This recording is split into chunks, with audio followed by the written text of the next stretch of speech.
Hello, and welcome to Unfiltered Eat Better and Live Better series. This is where we get real about our emotions, mindset, connection to food, and healing, and what it really takes to break free and feel good in your body and life again.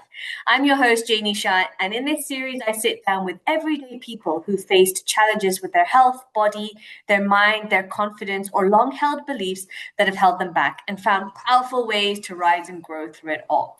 These are all real stories, no filters, no fluff, just raw conversations about what they struggled with, what actually helped, and how they created transformation from the inside out.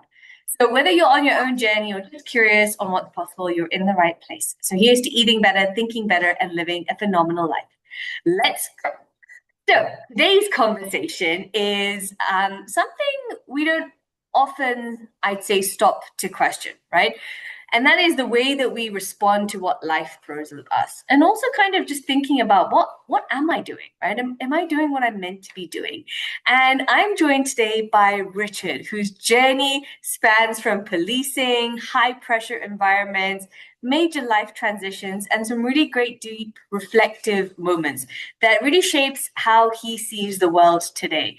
So we're going to dive into this, but from responding to the Christchurch, New Zealand earthquake, to navigating a divorce, to eventually realizing that he may have been in the wrong career for over 2 decades. Richard's story is it's really less about just one single turning point, but more about how we think, respond, and take ownership of our lives. And at the heart of it is this powerful idea. I love this. He shared this with me, that life isn't happening to us, it's happening for us. So, Richard, I'm really looking forward to having this conversation. Welcome. Yes, thanks very much. And when you were talking there, I'm sort of thinking about, for some reason, I had this vision of a roller coaster, and I think a lot of people sort of have that metaphor in their head that life is a roller coaster journey, and it's just like going, right, I've got to get on it, and I've got to deal with the twists and turns and all that kind of thing. So yeah, it's a very nice Yeah. introduction. Thank you. Yeah, you're welcome. Well, you're welcome. So let's dive in. I'd love to go back, perhaps, and go back to that Christchurch earthquake recovery effort that you were in. You described feeling overwhelmed and lost.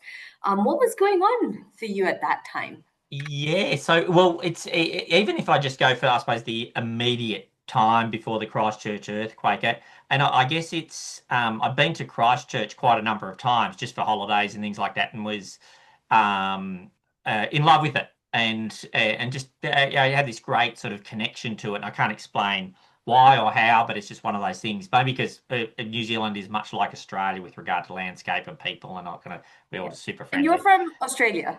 Yeah, from Australia. Yes, that's right. Yeah. So what happened was the Christchurch earthquake occurred, and the policing and emergency services resources over there couldn't cope with what was going on. So then they called in Australian police to come in and help them out. Now that was what would normally be a completely planned operation over, let's just say, a few weeks if it's urgent, was done in about 72 hours from the time we were told we were going to when we landed on the ground. And I was a major part of organising 100 police to go, like in the initial phase. And you get over there, and this, like, I'd never been involved in an earthquake before or seen it except on TV, and it's just utter devastation. And a city that I loved had just been completely flattened. And so there was a lot to sort of process. And I'm quite a positive guy, but this was really sort of like even I struggled for it. And then I had to, I won't say on my own, but on a fair chunk of it, manage the operational side of things of these 100 police, plus the well-being side of things as things for these 100 odd police. Probably, I think it was about 100, and so it was, and then actually sort of deal with my own, I'll call it grief, if you like. Yeah. And then thinking about, right, how I'm going to get through this. And because I'm sort of quite an upbeat guy, and I was putting on, I suppose, if we think about a Brene Brownism of putting on the armor, it's sort of thinking, right, I've got to put on a brave face here. And so I suppose became nominated as a chief morale officer. if we could put it. So it was sort of like not from an activity perspective, but it was like Yeah. just this added pressure of sort of keeping people upbeat, which almost turned into a 24-hour a day job. And so we're there for 2 weeks, and that was working every single day, and they were sort of like 16, 17-hour days. Wow. And so repeat, and then sort of came home, and it was just back to policing as usual. Sort of, you just general frontline policing, and it wasn't as though it wasn't recognised, and we didn't want recognition, but it was this strange feeling of going from this what could have been described as sort of a completely destroyed city, or if you want to think about it as a war zone, um, or the aftermath of one, then back to just general policing. And it was I think I was trying to get my head around that. Yeah. And it really sort of impacted. I talk a lot, so stop me if you've got any questions. But No, you're good. yeah. So trying to get my head around that and get my head back in the game was really hard. And it sort of I just absolutely felt really, really flat. Mm. And that sort of progressed for quite I'll say for quite a number of months. And I didn't, I suppose, have the courage to seek help for it. And so I Mm. just kept on going down this spiral. And if you're talking about that life happens to me, it was very much a poor me, I'm a victim of this. But the thing is, no one was coming in to rescue me. And Yeah.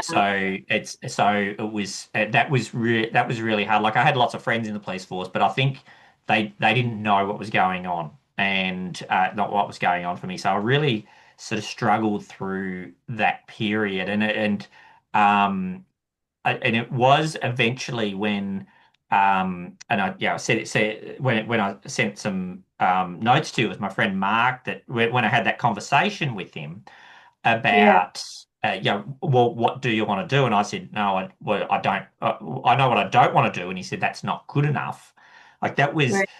I think I suppose the defining moment for a lot of reasons is that a person who you normally sit down with, and you both sort of, I suppose, negative together, and there's that negative energy, and it's not helpful for anyone, was now coming and really sort of challenging me and disrupting my thinking.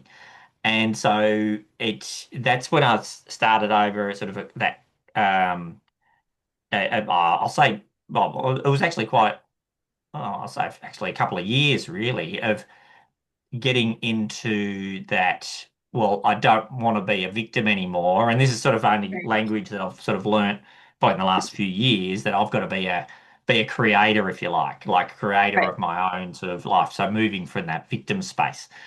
And and so that was sort of figuring out what I needed to do, and have the right people and processes around me. And one of the Mm. things that I think about, and again, this is only um, uh, language that has sort of popped into sort of my field of view, is that Right. momentum. Like, just go, that I suppose that like the people and the speed, what is it, the speed and direction, and the people and processes sort of around me, about sort of, well, this is what goals do I want. Hmm.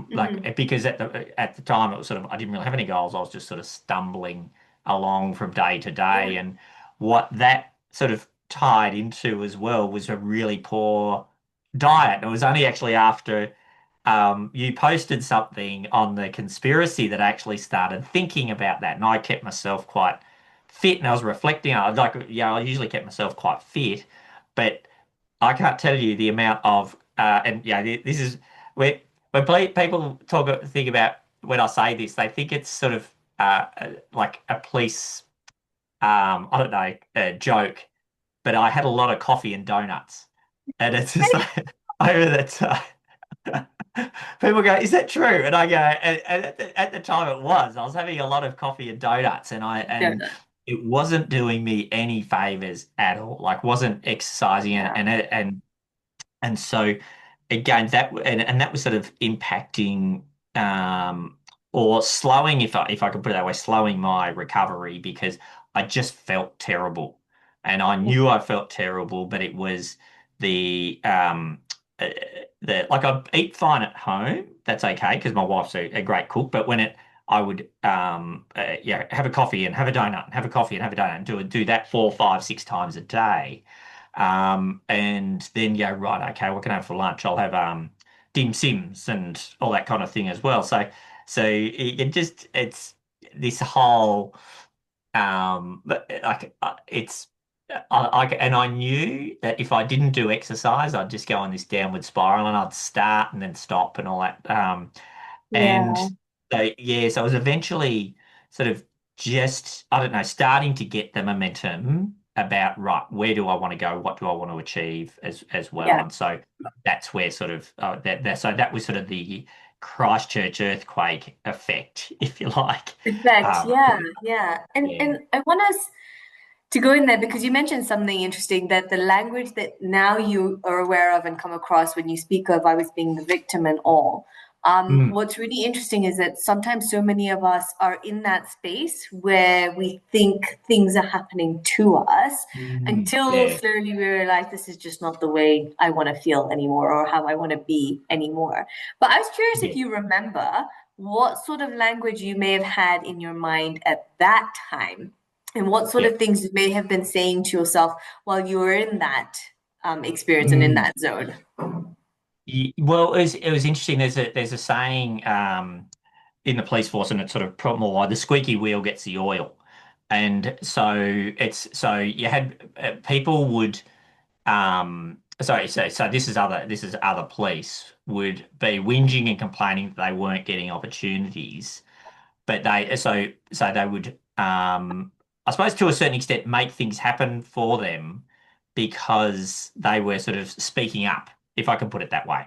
Mhm. Whereas I wasn't. I was waiting, being sort of like being the nice guy, waiting for things to happen to me. Oh, why aren't they picking me? Why aren't they saying I can go on this course? Why can't Right. they saying I can't do this plum job? So it was very much a poor me um and and sort of, I don't know, always pointing out the window rather than sort of looking at the mirror. Again, that sort of language, but Yeah. if that sort of, yeah, again, sort of this whole recent phenomenon of how powerful language is for the mindset. But Yeah. it was really about, like, I remember thinking, poor me, I'm missing out.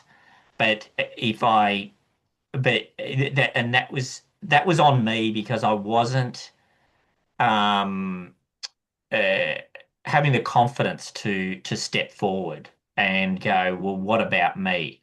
And I remember there was one. Going, the Christchurch earthquake recovery. It wasn't until I think it was. So when was it? October 2013 or September 2013. A particular secondment came up in the police, and it was for the uh, like police, basically policing the sex industry in Victoria, and I'll explain that in a second. And so I thought, oh, this is actually like, because the manager, she was so good, like she was so amazing that I credit a lot of my recovery. I'll call it recovery for the want of a better Yeah. term, to her. And so the role was working with the sex industry to, I suppose, identify vulnerable people within it, which are predominantly sex workers, and also those that have been trafficked, and identifying those and as victims of trafficking and moving forward and helping them exit the industry and do a whole range of other things, and also all the organized crime and things like that. And there was one, and I don't know, I suppose there's a few pivotal moments, and I don't know why this was sort of something that really stuck with me, but there was I suppose a police women's forum, and this is while I was at the sex industry unit, but I was invited to it, and I go, oh, that's very nice. And then as the night approached, I thought, Look, I don't think I'll feel comfortable. I'm not going to go. So I pulled out. And anyway, Marilyn, my boss, like she came in into it next day and go, oh, I had to do a women's forum go, like, the dinner and the drinks and all that kind of stuff. And I said, oh, I didn't go. And she looked at me and goes, oh, why not? And I said, oh, I wouldn't have felt comfortable. And she just stops and looks at me and she goes, how do you think I've felt for the last 30 years in the police force? And I've gone, oh my God, like my heart broke. And so it was just one of those things where I go, right, like this meant something to a lot of people that a guy was invited to this, because not many guys are invited. And sadly, I was never invited to them again. And I really sort of look at that. I don't know where I'm going with this, sorry, Go but on, it's yeah. Just yeah, go on.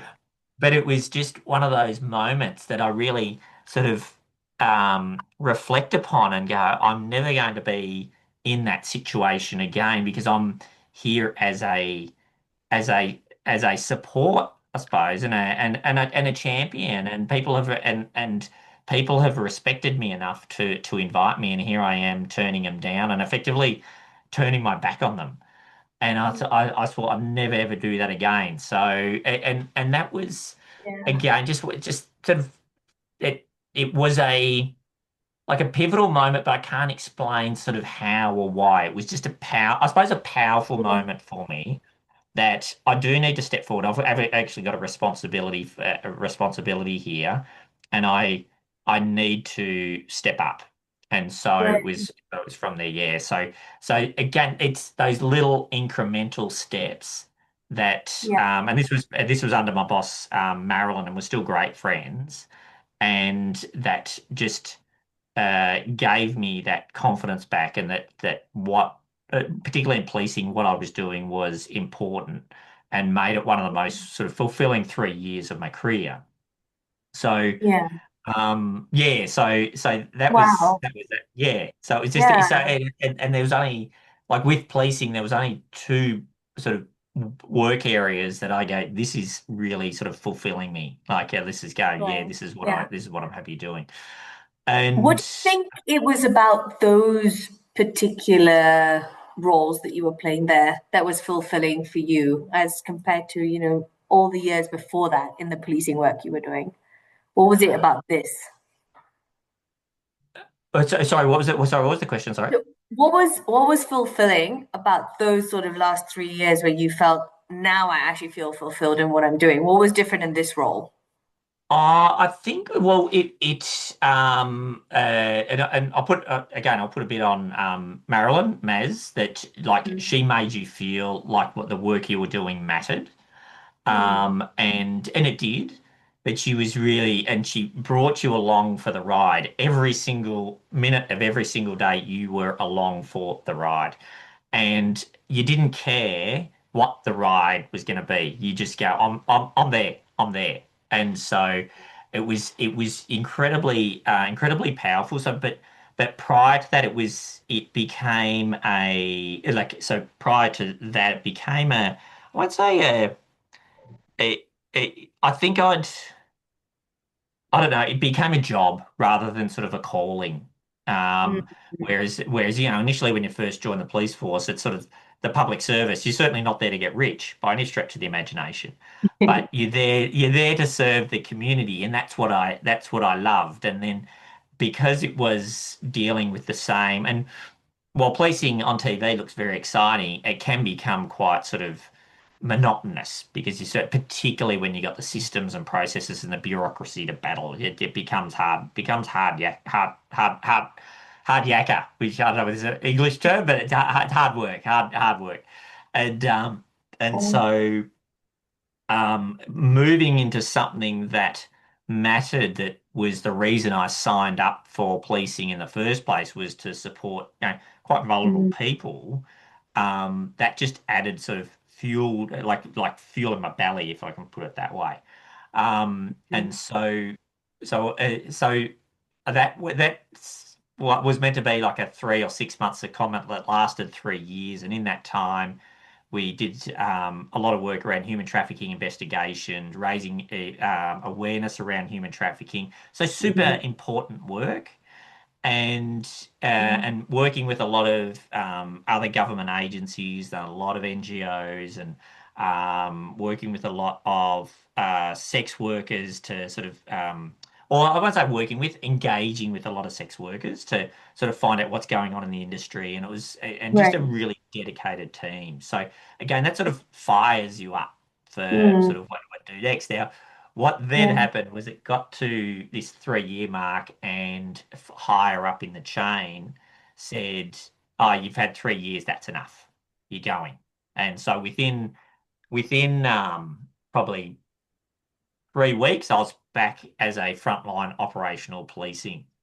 What were like again, sort of so you go from this super high, really respected unit to being just a number on the ground, Yeah. and it what I realized was going out and doing frontline policing, while it was good and it, was important, I found that nothing had changed by that start. At that point, I think so. I've been 21 years in the job. We'll get to the 22 year point in a second. Um, was the same like as 20 odd years ago when I joined. There hadn't been that Mm. sort of any. I mean, there'd been sort of advancements in technology and that kind of thing, but when it came to dealing with people are dealing with the same, the suspects and offenders said the same thing. There was nothing, Yeah. there's nothing, yeah. So I thought, and it was interesting. A friend of mine, I was telling a friend of mine, I said, I think I've outgrown it, like Mm. policing.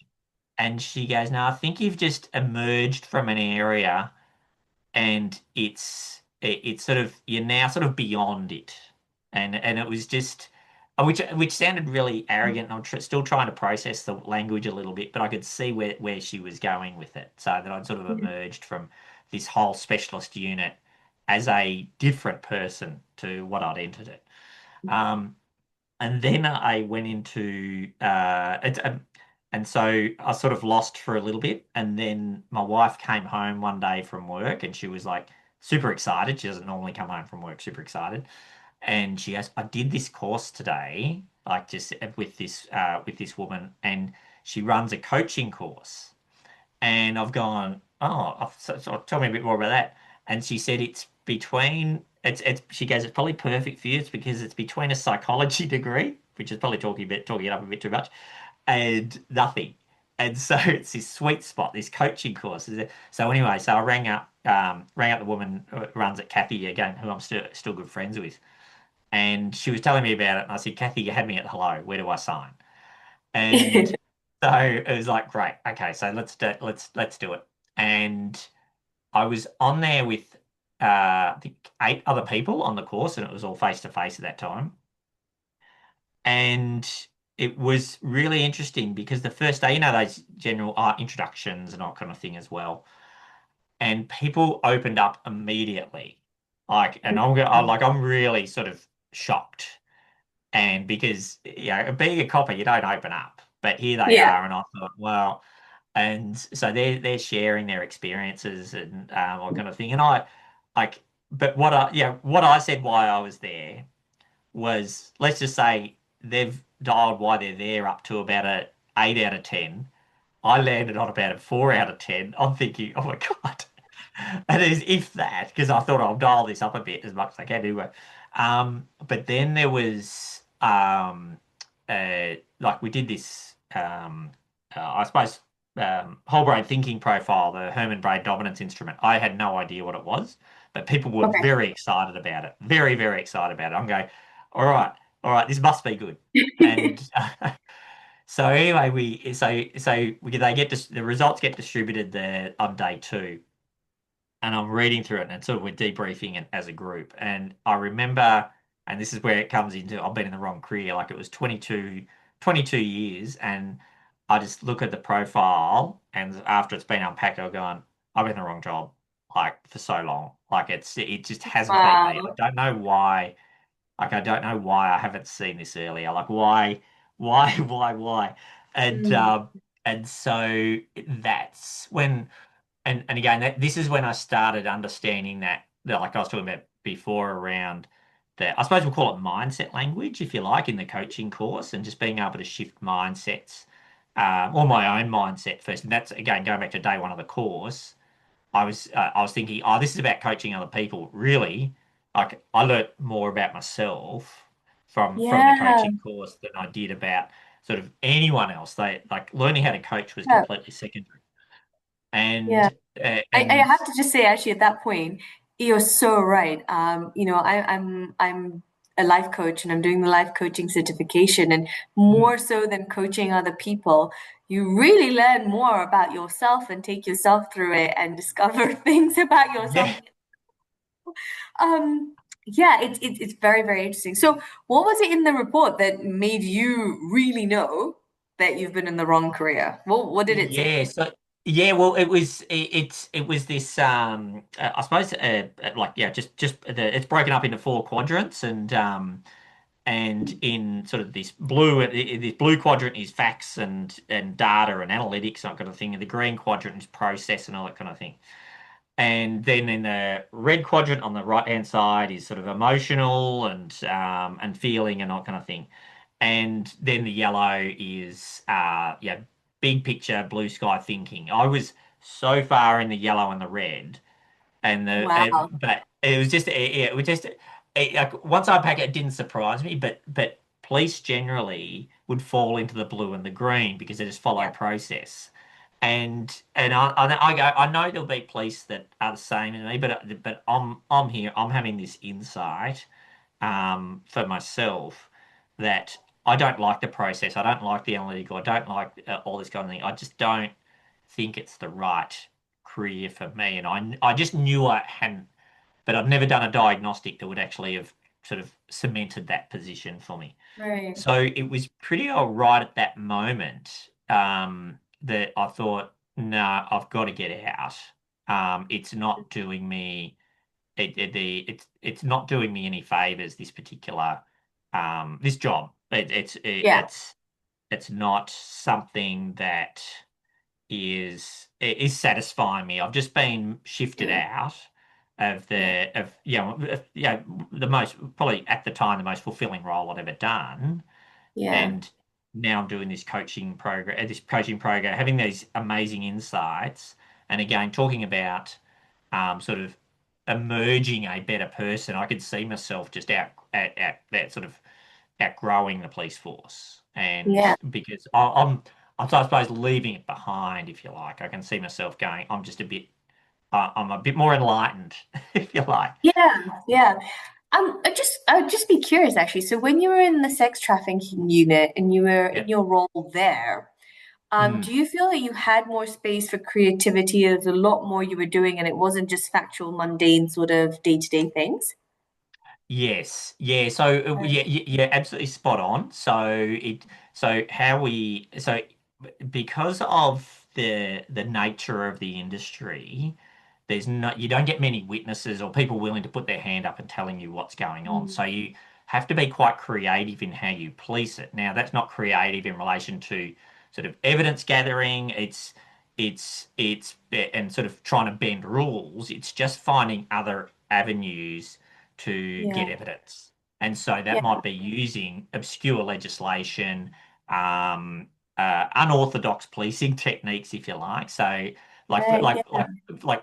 and using other legislation at your disposal. Like so, say for example, we're trying to get the name of a woman that was running a illegal brothel, and we couldn't find any reason to talk to her just for like just to find her name that didn't arouse suspicion about what we were doing. Mhm. And so we so had a few of us were sitting off the address, and she left the address sort of late at night one night, and a couple of my police members were following her, and she ended up crossing against a red man, and so that's an offence. And it's like, Yeah. so they stopped her and spoke to her and got all her details and spoke and asked her a few questions and then, okay, no worries, thanks, see you later. So it was just finding different ways. So that's sort of being like really sort of thinking, right, what else have we got to make things happen? I know that's minor and sort of there was a whole range of other things that sort of happened around it, but it was just being creative in that space. And that's what I mean. Like it was tapping in more into the yellow and red, which is Yes. maybe why you felt so much more fulfilled in those roles. And I think at this junction, I just want to say as well that for you, and you'll tell us about this, whether it was just sort of a natural transition to, okay, I'm going to stop policing and then I'm going to go into what you go into next.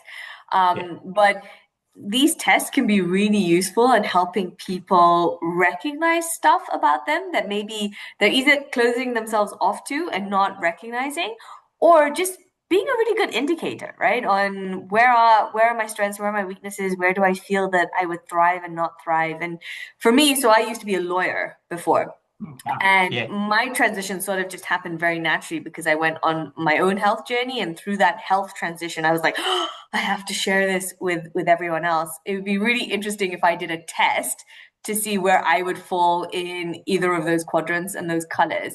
But a lot of time, if you're able to tap into that feeling, just how you were, that wow, I'm back into this normal police force and this just doesn't feel right. It's okay Yeah. to admit that, and it's okay to kind of assess it. There's nothing arrogant about thinking I've evolved from this role, because you have, Mm. like, you've had different experiences, you've grown, and it's okay to accept that and acknowledge it as well. So I think Yeah. there's beautiful different ways in which anyone who's listening or watching this could think Mm. about, am I doing what I really am meant to be doing and I'm enjoying? But yeah, Yeah. maybe you could just take us to that next step of, now that you know this information, was it just very easy for you to be like, okay, bye bye, police? Or yeah, what sort of happened next? Oh, well, again, it's sort of so after doing the coaching course, I got promoted, which should be the greatest sort of time of your life. Great, I got promoted. But Yeah. it was probably the worst. It was like, oh my God, because I moved into a unit, and this is what, going back to that whole creative side of things. So there was two positions that I applied for. One was for the sort of for this risk and policy unit as a manager that was sort of, yeah, just policy and risk. And the other unit was actually a training, the other role was a training role. So they were sort of selecting people from there. And they contacted me and said, "You've got the job." And I said, "Great, I've got the training role." And they said, "Oh, no, no, you've got the risk and policy." And I almost just died. I just always died. And I thought, oh my gosh. So I had to go right. And this is again using knowing that whole blue and green sort of thing. You go, right, that's what that role is. Mm, How can I put a yellow and red lens over it, make it creative and connect it to the bigger picture and all that kind of thing as well. And with the people that were already in the unit that were, I'll use this term, rusted on, that was really hard to get them to shift their thinking as well. And I really struggled with that from like a mental health perspective. Like I sort of there's a river a big river in Melbourne that I had to cross to get to work each day, and I effectively had to drag myself across that river to get to work because it was just so terrible. And again, this was one of those things where I go, right, I've got to get out. And again, when it's so slowly, so I decided to go just work 4 days a week, and the Fridays would be devoted to developing the coaching business, okay. and so that was quite intentional, and that's one of the big things I tell sort of leaders now is you've got to be intentional about things. A lot of stuff Yeah. doesn't happen by accident. You've got to actually sort of make things happen for you and so that was really helpful. So my plan was so from 2017 when I had that epiphany, a plan was to be sort of out of Victoria Police, sort of let's just say mid 2020, but COVID hit. So it's like, oh right, okay. So my 3-year plan has now turned into let's just say 5 years. Yeah. And in that time, it was developing it was intentionally a lot intentional, a lot unintentional, but just developing relationships Hmm. and just sort of finding out what needed to be done and like what are people after. So sort of just understanding what is out there in the private sector because really I'm being paid quite quite well in police. It's a secure job, apart from sort of the inherent dangers that come with it, but it's a secure job. like, why would I leave? And one of the things that kept going, like people going, why would you leave? You got all this, and I called them the golden handcuffs. And a lot of police do stay because they're just like there's the superannuation at the end is like the gold mine for people. But if I'd stayed, I would have lost my mind. So it Right. was really Yeah.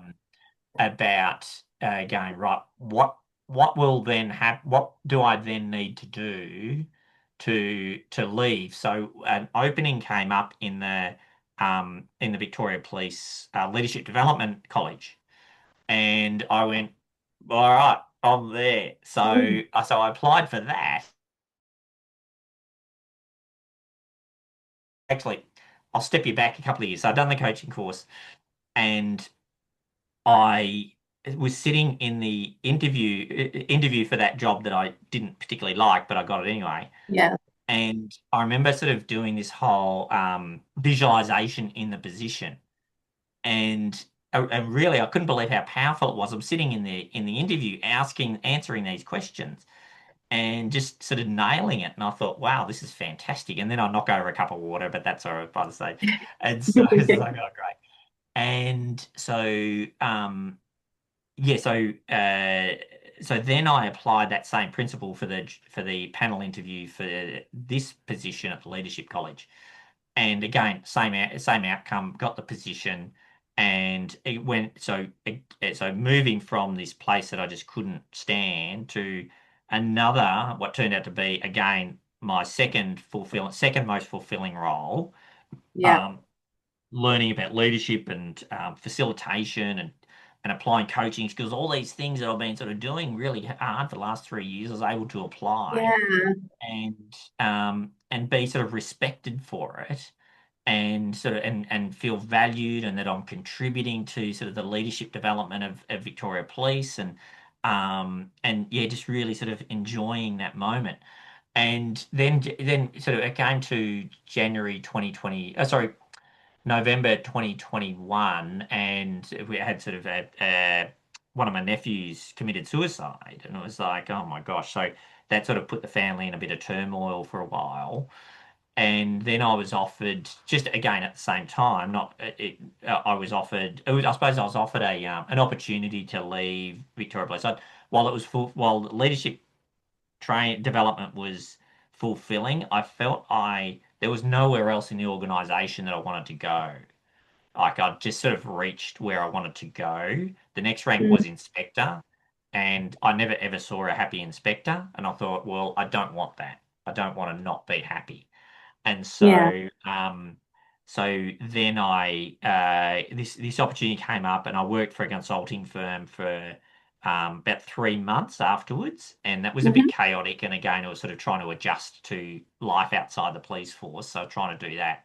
So I lasted 3 months there, and then go, this is not for me, and then went out on my own, and yeah, and sort of and have been quite happily, and I suppose success in my definition, I've been quite successful. So because Yeah. I'm just really happy. So yeah, Yeah, yeah. I love that, and So I love that you're saying, your definition of success, because mm, success is very personal to everyone, and I think if we can tap into that idea as well, you can now be like, yes, I'm successful, not because I got that next ranking in the police force, but mm, because I am so happy in what I'm doing right now. yeah, Um, yeah, yeah, wow, wow, very, yeah. very interesting. I mean, there's so much more we can talk about, and I know. we haven't even touched on some ideas. But as was kind of like starting to wrap up, there was one of the key ideas that you mentioned that I'd love for you to touch on is this Mm, idea of the locus of control and the yeah, idea that things are happening for you, not to you. And I would just love if you could touch on that and when did that shift happen to you and how are you living that now, day to day? yeah. So again the locus of control. I think I think I knew it. So not knew it. I didn't know the language, but let's just go to before going to the sex industry unit. Um, that again, that was sort of me making things happen. Right, okay, I actually have to step into this space, and while I'm there, I've got to make things happen. I can't just sort of have work, sort of, just things sort of take over. Then when I actually learnt the concept, like that was actually when I was running leadership the leadership training for police. And so the concept is that we all sit on a spectrum of where our sense of control is located. So you can either be at one end of the spectrum where things happen to you, or you can be at the other end of the spectrum. And that's sort of an external locus of control where things happen to you. So you feel like outside forces are controlling everything.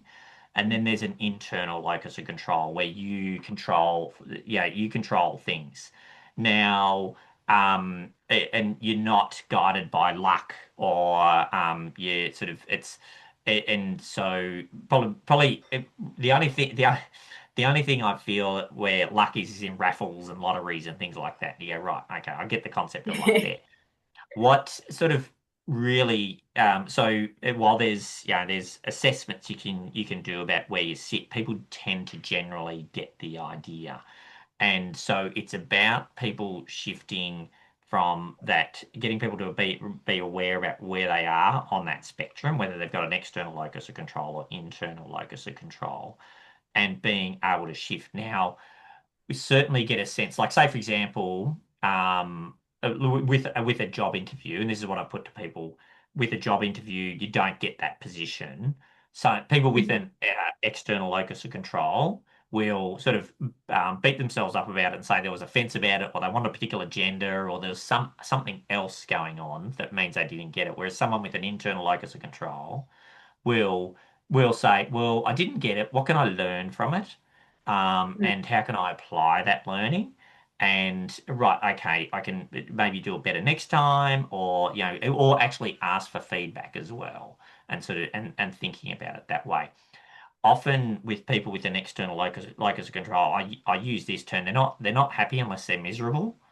And that sort of term resonates with a lot of people. Is that like they know people that just go, they're just miserable all the time because Yeah, they're trying to get things, they expect things to happen to them.